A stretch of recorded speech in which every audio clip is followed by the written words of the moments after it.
Con respecto a todo tu estudio, investigación, ¿qué va a pasar con la clase media, que considero es una de las más golpeadas actualmente en cuanto a economía?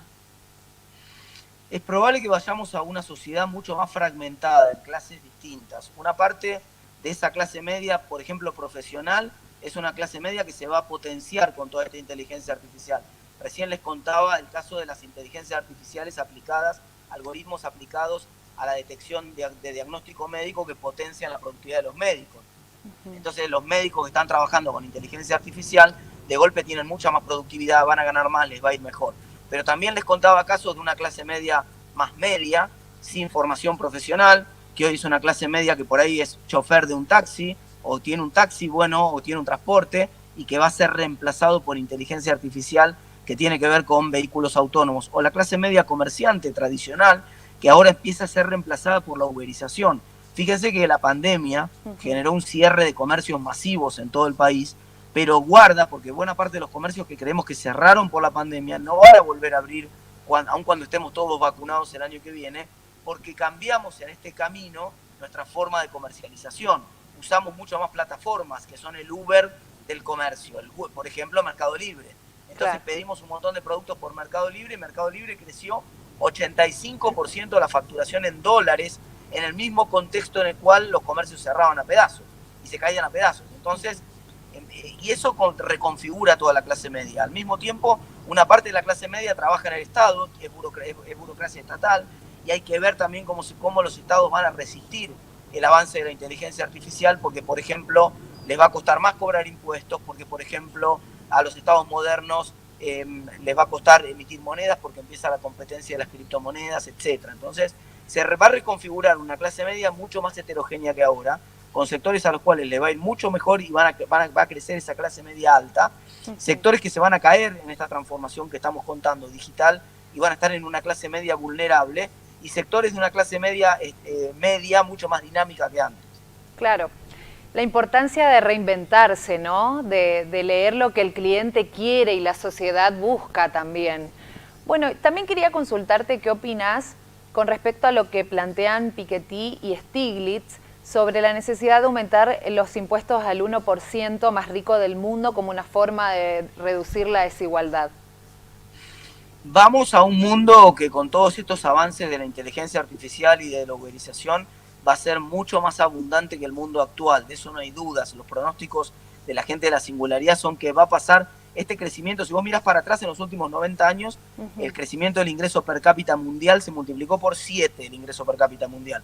Nunca fuimos tan abundantes, pero también es cierto que creció mucho la desigualdad. Nunca fuimos tan desiguales como antes. Y lo más probable es que en los próximos 30 años vuelva a ocurrir lo que pasó en los últimos 90 en términos cuantitativos, no cualitativos. Entonces, que también vuelva a crecer nuevamente la cantidad de disponibilidad de bienes, que seamos mucho más ricos en términos de ingresos per cápita, pero también mucho más desiguales de lo que somos ahora. Y entonces hay una preocupación sobre cómo las sociedades van a organizarse para redistribuir esos o generar esquemas que eviten quiebre social, porque esa brutal desigualdad puede generar conflictos sociales muy grandes. Es cierto que la desigualdad de hoy, que empieza a aparecer ahora, es una desigualdad más genuina. Por ejemplo, Spotify es el Uber de las discográficas. Claro. Antes, para poder acceder a ser un artista exitoso, había que tener un contacto con una discográfica, había que grabar un demo, había que pasar muchos años haciendo lo que la discográfica quería. Hoy cualquiera que tenga talento o que crea que lo tiene, puede armar su contenido con un celular o muy simple con una computadora y subirlo a Spotify. Hay 7 millones de contribuyentes en el mundo a Spotify, que es gente que sube contenidos artísticos todos los días. 7 millones de personas. La mayoría de ellos, sin embargo, no son talentosos. Entonces, hay muy pocos dentro de esa mayoría. 185.000 de los 7 millones ganan algo de dinero en Spotify. Y solamente 1.000 de esos 7 millones ganan millones o más de $100.000, que uno podría decir es un buen ingreso de un artista.